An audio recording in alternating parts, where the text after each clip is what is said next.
When did your love affair with art begin? I'm not sure. It was when I was about 5 or 6. I always woke up really early to watch cartoons. But one day I woke up about 4 a.m. and back then television stations shut down at night.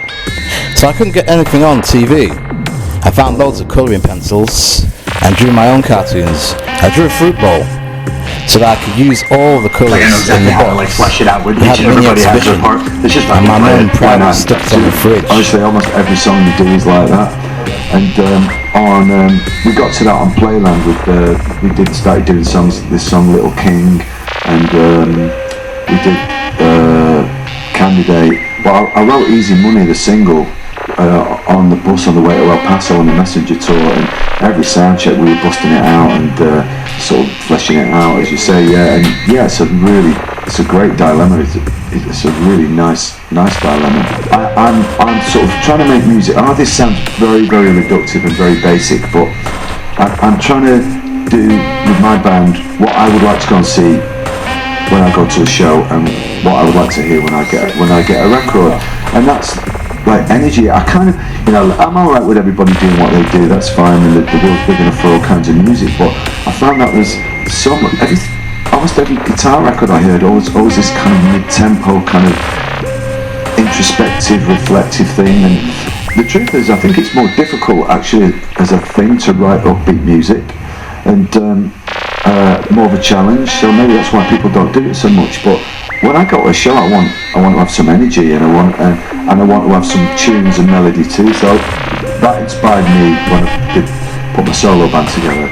Like, okay, try and keep the tempos up, try and have fun, and for it to be what I kind of call outside music, which is it's kind of outside of you. Everything seems to be in the culture these days concerned with looking inwards, constantly looking in, and there's some value in that, but in music not everything should be inwards and introspective and earnest.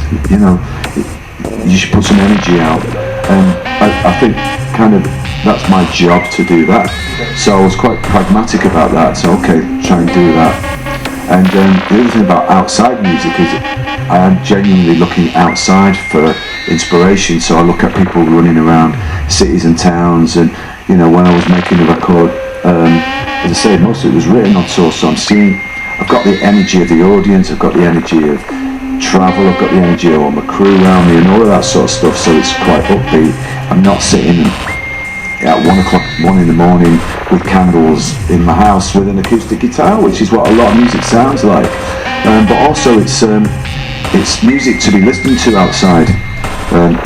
It's music to, I hope that sounds good. I might have told you this last time, but it's music that I hope sounds good on the way to college, on the way to work, when you're on the train, in the subway, on the way back from work, college, in your lunch hour, in the daytime.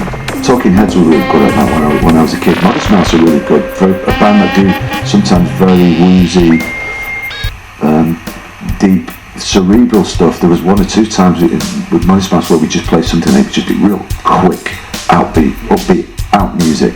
As a player, I'm aware that because I've been doing some movie soundtracks, I do get to express the other side, the more dreamy kind of stirring side, which I've got to do on the Spider-Man movie, because the music on that movie is quite swelling, intense. Yeah, it's very heroic. And I was going to ask you about, because you worked again with Hans Zimmer, and also worked with Pharrell, and I mean, so like it's like home team back together kind of thing. I mean, with everything that Hans is doing, I mean, I still have not seen Interstellar yet, the movie where he did the music for that, but I've checked out some of the soundtrack, and it's just like his ability to go back and forth. And I mean, like, do you use him as an inspiration at all? I mean, like, do you look at the stuff? I mean, I'm not saying that you're going to go up and write like an epic, massive score, or maybe you will, I don't know. Yeah. But do you look at like film scores like that, especially having worked on them, and try to involve certain aspects of that into the music that you write solely for your albums and stuff, or do you just kind of keep one side for album and one side for the score? At the moment, that's a good question, because at the moment it's making me do the reverse. Going out and playing with Hans, particularly as a player. Good morning and good afternoon. Helvetica on the movie, graphic. Somehow clients please. With fonts that adorn the transit line. I'm coming back for mine. Can I take yours with me? And then I'll see you at the top and hold you down in my left titty. Cold wind blowing, showing no pity. That's not for me. 2 more for the cook's matches. But who's the chef? Ah, what's eating you, cook? I see you never look, you just throw the ingredients in. Do you know my man Benji B said to me? Good morning, good afternoon, and good evening.